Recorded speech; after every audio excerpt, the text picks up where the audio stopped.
तो hello guys, मैं हूं राज और आप लोग देख रहे हैं राज द स्टोरी। तो आज का वीडियो शुरू करने से पहले मैं आप लोगों को बता दूं, अगर आप लोग चैनल पर नए आए हो तो प्लीज़ चैनल को लाइक, सब्सक्राइब एंड कमेंट जरूर कर देना। तो शुरू करते हैं आज का स्टोरी। तब तक के लिए बाय बाय। CH 125 ये तो शेरनी निकली। शौर्य अपने ऑफिस में बैठकर कंपनी के कामकाज देख रहा था तो दूसरी तरफ शौर्य की वजह से उसका भाई परेशान हो चुका था। विराज के सामने इस वक्त उदय बैठा था और वह शौर्य के नाम की माला जपे जा रहा था। वह बार बार विराज को कह रहा था कि उसके सेक्रेटरी को शौर्य ने मारा है। इस बात से विराज परेशान हुआ और बोला, मिस्टर उदय, जब से आप पुलिस स्टेशन में आए हैं तभी से आप बार बार शौर्य पर आरोप लगाए जा रहे हैं। क्या आपके पास कोई सबूत है जिससे मैं मान लूंगा कि ये सब शौर्य ने ही किया है?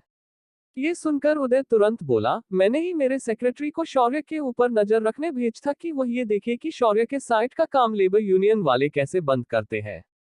मगर उन लेबर यूनियन वालों में से किसी का भी अब पता नहीं है। ये सुनकर विराज बोला, तो आप ये कहना चाहते हैं कि अपने शौर्य के खिलाफ साजिश रची थी और उसका परिणाम ये हुआ कि आपका सेक्रेटरी मारा गया।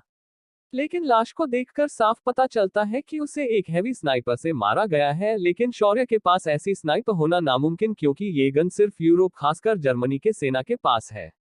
तो मैं तो आपके इस दावे को नहीं मान सकता। विराज की बात सुनकर उदय दांत पीसते रह गया। इस वक्त उसके पास ऐसा कोई सबूत नहीं था जिससे वह शौर्य पर इल्जाम लगा के उसे गिरफ्तार करवा सके। जब उदय वापस अपने घर पहुंचा तो उसके नौकर ने आकर बताया कि लेबर यूनियन के लोगों के परिवार वाले उससे मिलने आए हैं।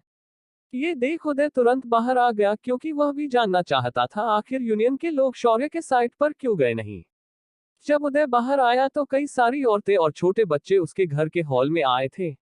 तभी उस यूनियन लीडर की पत्नी, जो दिखने में किसी छोटे हाथी से कम नहीं थी और मुंह में पान चबाते हुए बोली, हो साहब, सुबह आपका सेक्रेटरी मेरे घर आकर मेरे पति और उनके साथियों को लेकर निकल गया था, पर दोपहर को हमें मालूम हुआ कि आपका सेक्रेटरी मारा गया है और हमारे मर्द लोग भी वापस नहीं आए। हम अब जानना चाहते हैं कि तुमने उन्हें कहाँ भेजा था। अगर कल सुबह तक हमारे मर्द घर वापस नहीं आए तो हम सीधा पुलिस के पास जाएंगे और तुम्हारे खिलाफ कंप्लेन दर्ज कर देंगे। उस औरत की बात सुनकर अब उदय के पैरों के नीचे की जमीन खसक गई।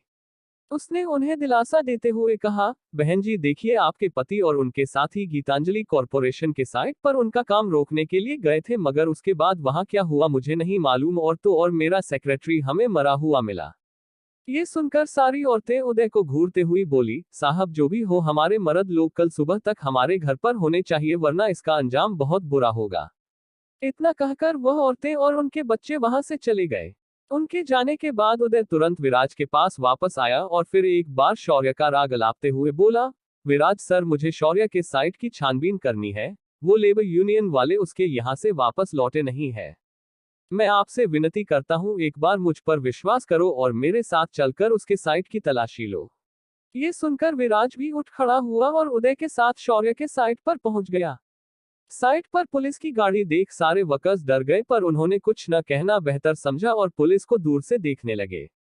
विराज तुरंत शौर्य के ऑफिस में पहुंच गया और एक कागज शौर्य के हाथ में देते हुए बोला, मिस्टर शौर्य, हमें शक है कि अपने लेबर यूनियन के लोगों को आपके साइट पर बंद करके रखा है, तो हम उसकी छानबीन करने यहाँ आए हैं। ये रहा सर्च वारंट। शौर्य ने भी उन्हें तुरंत मुस्कुराकर अनुमति दे दी। पुलिस परमिशन मिलते ही तुरंत अपने काम पर लग गई। कुछ ही देर में उन्होंने पूरे साइट और बड़ी बड़ी बिल्डिंग को पूरा छान मारा, लेकिन उन्हें कुछ भी नहीं मिला। तभी उदय सीसीटीवी कैमरा की ओर इशारा करते हुए बोला, विराज सर, छानबीन से अच्छा सीधा सीसीटीवी चेक करो, अभी दूध का दूध पानी का पानी हो जाएगा। और हाँ, अगर इसने कहा कि सीसीटीवी का आज का फुटेज डिलीट हुआ है तो फिर ये साफ साफ साबित होता है कि इसने ही उन लोगों को कहीं गायब किया है। ये बात सुनकर शौर्य ने भी बिना कुछ कहे सीसीटीवी फुटेज सभी के सामने प्ले किया, लेकिन आज दिन भर कोई भी यूनियन के तरफ से अंदर आते हुए दिखाई नहीं दिया। ये देख उदय लगभग पागल हो गया। वह शौर्य की तरफ उंगली करके बोलने लगा, विराज सर, मुझे पता है इसने ही उन लोगों के साथ कुछ तो किया है, मेरे इंस्टिंक्ट मुझे बता रहे हैं। आप पहले इसे हिरासत में लो और पूछताछ करो। ये सुनकर शौर्य एक शैतानी हंसी के साथ उदय से बोला, उदय, तू इस दुनिया का सबसे बेवकूफ इंसान है, तुझे पता है। चल, मैं अब इन सब के सामने एक बात तुझे बताता हूँ, उन सभी लोगों को मैंने अपने हाथों से मार डाला है। और तो और तेरे सेक्रेटरी का भेजा भी मैंने ही उड़ाया था। ये सुनकर उदय चहकते हुए विराज और देखकर बोला, देखो विराज सर, इसने अपना जुर्म कबूल किया है, आप इसे अभी गिरफ्तार कर लो। तभी विराज उदय को देखकर मुस्कुराया और बोला, मिस्टर उदय, जिस तरह आप अपने फ्रीडम ऑफ स्पीच का उपयोग करके शौर्य पर इल्जाम लगा रहे हैं बिना किसी सबूत के, वैसे ही शौर्य भी जुर्म को कबूल रहे हैं बिना किसी सबूत के। तभी शौर्य उदय को बोला, उदय तुझे मैंने बोला था कि अगर तूने मेरे खिलाफ कोई साजिश रचने की कोशिश की तो इसका अंजाम बहुत खतरनाक होगा। अभी तो ये सिर्फ शुरुआत हुई है, आगे आगे देख तेरे साथ होता है क्या। शौर्य ने इतना कहा और उदय को देखकर मुस्कुराने लगा। तभी विराज बोला, मिस्टर उदय, कोई भी पक्के सबूत न होने की वजह से हम कुछ भी नहीं ढूंढ पाए, इस वजह से हमें अब इन्वेस्टिगेशन हमारे तरीके से करनी पड़ेगी। इतना कहकर विराज वहां से निकल गया। तभी एक पिज्जा और बर्गर की डिलीवरी शौर्य के केबिन में आई। शौर्य ने उसे सिस्ट को दिया और बोला, तुम सच में ओमनी प्रेजेंट हो मेरी प्यारी सिस्टम। अरे वाह नमक होस्ट स्मार्ट आगिरी, धन्यवाद अमान्या रे। ये सुनकर शौर्य को कुछ गोलमटोल एहसास हुआ और बोला, अब ये कौन सी भाषा है सिस्टम। सिस्टम हंसते हुए बोली, होस्ट, ये कन्नड़ भाषा है जिसे मैंने अभी अभी सीखा है। प्राचीन समय में ये ऐसी नहीं थी। शौर्य ने फिर उस पर कोई बात नहीं की और अपने काम में बिजी हो गया। दूसरे दिन सुबह उदय के घर पर पुलिस और उन यूनियन के लोगों का परिवार आ चुका था। इनमें विराज भी मौजूद था। विराज ने आगे आकर एक अरेस्ट वारंट का पेपर उदय के हाथ में थमाया और बोला, मिस्टर उदय कपूर, आपको यूनियन मेंबर के लापता होने के लिए जिम्मेदार होने पर आपको अरेस्ट किया जा रहा है। इन लोगों के मुताबिक आपके कहने पर आपके सेक्रेटरी इनके घर के सदस्यों को अपने साथ किसी अनजान जगह लेकर गए थे। आपके सीक्रेट की तो मौत हो गई है, तो इनके घर के सदस्यों की जिम्मेदारी अब आप पर आती है। आगे की पूछताछ के लिए आपको हमारे साथ पुलिस स्टेशन चलना पड़ेगा। इतना कहकर विराज ने तुरंत उदय को हथकड़ियां पहना दी। उदय को पुलिस द्वारा अरेस्ट किया गया था और यूनियन के लोग लापता हो गए थे, ये खबर मीडिया तक पहुंच गई थी। उदय को तो अभी भी यकीन नहीं हो रहा था उसका छोटा सा प्लान इतनी बड़ी तबाही ला सकता है। उसे इंटेरोगेशन के लिए एक कमरे में लाया गया और खुद विराज उसकी पूछताछ करने बैठ गया। पूछताछ के बाद विराज ने भी उसे पर तगड़े तगड़े चार्जेस लगा दिए। विराज अच्छे से जानता था कि शौर्य इसे कभी उंगली नहीं करेगा जब तक सामने वाला टांग न डाले। इधर कपूर परिवार में भी हलचल मची थी। हर कोई उदय की गिरफ्तारी को लेकर हैरान परेशान था। उदय उनके परिवार का अगला मुखिया बनने वाला था, मगर वह अपनी एक गलती के चलते पुलिस के हत्थे चढ़ गया था। कपूर परिवार ने पहले वकीलों की मदद से शौर्य को छुड़ाने की कोशिश की, मगर विराज ने वह भी होने नहीं दिया। विराज ने नॉन बेलेबल चार्जेस भी लगाए थे। अब अगले सोमवार तक उदय को हवालात की हवा खानी थी। आज शुक्रवार जो था, शाम को पुलिस स्टेशन में इशिका विराज से मिलने आई, तब विराज ने उसे उदय के बारे में बताया और दोनों ठहाके मारकर हंसने लगे। इधर शौर्य भी अब अपने कंपनी से छुट्टी होने के बाद घर जा रहा था। तभी उसे एक स्कूटी पर जाने वाली लड़की दिखी जो इस वक्त अपनी गाड़ी को धक्का देते हुए जा रही थी। उस लड़की ने दुपट्टे से अपना चेहरा बांध दिया था तो उसकी शक्ल शौर्य को नहीं दिख रही थी, लेकिन उसकी फिगर बेहद कमाल की थी। वहीं से पीछे कुछ दूरी पर कुछ लड़के उस पर कमेंट करके उसको छेड़ रहे थे। क्या नागिन चाल है बॉस, काश ये मेरी हो जाती। जाने मन जरा चेहरा तो दिखा, जरा हम भी तेरा दीदार करे। अरे चेहरे में क्या रखा है मेरे भाई, तू सिर्फ उसकी साइज देख। मेरा तो मन अभी मचल रहा है।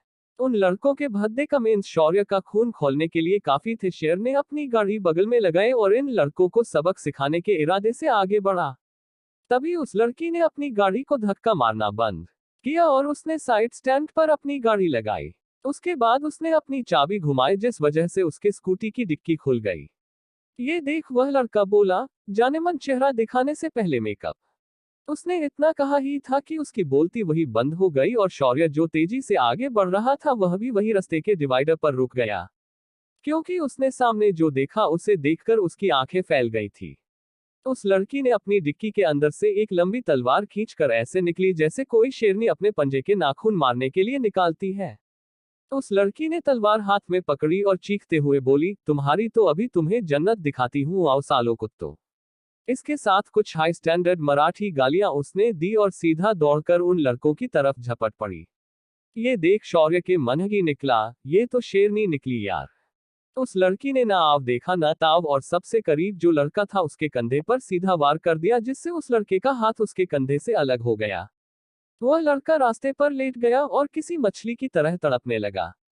अपने दोस्त की ये दशा देखकर उनकी सीटीपीटी गुल हो गई।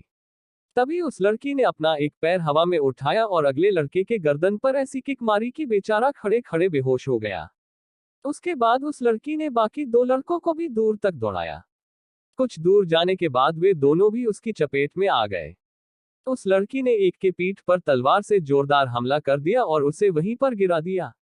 जो आखिरी लड़का था वह अब रुक गया था और थर थर कंपते हुए अपने हाथ जोड़कर बोला, दीदी मुझे मत मारो, मैं आपके पैर पड़ता हूँ, मुझे छोड़ दो, मैं अपनी जिंदगी में दोबारा किसी लड़की को नहीं छेड़ेगा, प्लीज मुझे माफ कर दो।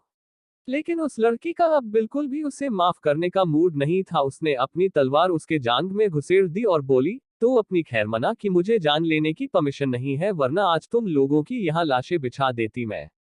इतना कहकर उस लड़की ने अपनी तलवार पर लगा खून झटक दिया और वापस अपनी गाड़ी की ओर चलने लगी। तभी उसकी नजर शौर्य पर पड़ी, जो डिवाइडर पर खड़े होकर उसे किसी पागल की तरह मुस्कुराते हुए देख रहा था। उस लड़की को लगा शौर्य भी इन्हीं लोगों में से एक होगा, तो वह उसकी तरफ बढ़ने लगी। ये देख शौर्य को होश आया और वह कुछ बोल पाता उससे पहले उस लड़की ने अपने घुटने से शौर्य के पेट पर हमला किया। शौर्य को कोई दर्द नहीं हुआ, फिर भी चोट लगने की एक्टिंग करते हुए वह बोला, अरे मैडम मैं तो आपकी मदद करने यहाँ आया था। वो देखो मेरी गाड़ी वहीं पर खड़ी है। लेकिन अपने तो मेरी भी बैंड बजा दी। शौर्य ने ऐसे ये बात बोली थी कि उस लड़की का गुस्सा तुरंत गायब हो गया। उस लड़की ने तुरंत कहा, ओह माफ करना, थोड़ी गलत फहमी हो गई थी। शौर्य ने दर्द भरी आवाज में कराहते हुए कहा, कोई बात नहीं मैडम, ऐसे बड़े बड़े शहरों में ऐसी छोटी मोटी बातें होती है। तभी उस लड़की ने शौर्य को सहारा दिया और अपनी गाड़ी की ओर लेकर गई। उसने डिक्की से पानी की बोतल निकाली और शौर्य को दी और बोली, ये लीजिए, थोड़ा पानी पी लीजिए, इससे आपको थोड़ा आराम मिलेगा। उस लड़की ने शौर्य को पानी देने के बाद अपने चेहरे पर बंधा हुआ दुपट्टा निकाला। उसके ऐसा करते ही शौर्य का पानी पीने की वजह से गिला हुआ गला तुरंत सूख गया। वह लड़की बेहद खूबसूरत थी, माया और चित्रांगदा की तरह। उसकी आंखें किसी हिरनी जैसी साफ थी और उसके गोरे माथे पर एक लाल रंग की बिंदी थी। उसके बाल एक वेणी में बंधे थे और उसने एक झटके से अपनी लंबी वेणी को अपने दाएं और आगे लिया। उसकी त्वचा दूध की तरह सफेद थी, मगर उसके ओंठ किसी गुलाब की पंखुड़ी की तरह लाल थे। उसके सलवार कुर्ती से उसके शरीर का अंग अंग का आकार शौर्य को दिख रहा था। उसकी ऊंचाई लगभग शौर्य जितनी थी। वह एक परफेक्ट मैरिज मटेरियल थी। तभी उस लड़की ने शौर्य से कहा, हेलो मेरा नाम अद्विका है, मुझे आपको देखकर ऐसा क्यों लग रहा है कि मैंने आपको कहीं देखा है। लेकिन शौर्य कहाँ उसकी बात सुन रहा था। लोगों के दिल में गिटार बजते हैं, पर इस वक्त शौर्य के दिल में ढोल और रुद्र वीणा बज रहे थे। साथ ही उसका मन राग भैरवी गा रहा था। उसकी आत्मा श्रृंगार रस और वीर रस के भाव से भर चुकी थी। तभी उस लड़की ने देखा कि शौर्य उसे घूर रहा है, तो उसने अपने हाथ से चुटकी बजाई और फिर बोली, ओह हेलो, मैंने कहा मेरा नाम अद्विका का है और मैंने आपको पहले कहीं देखा है।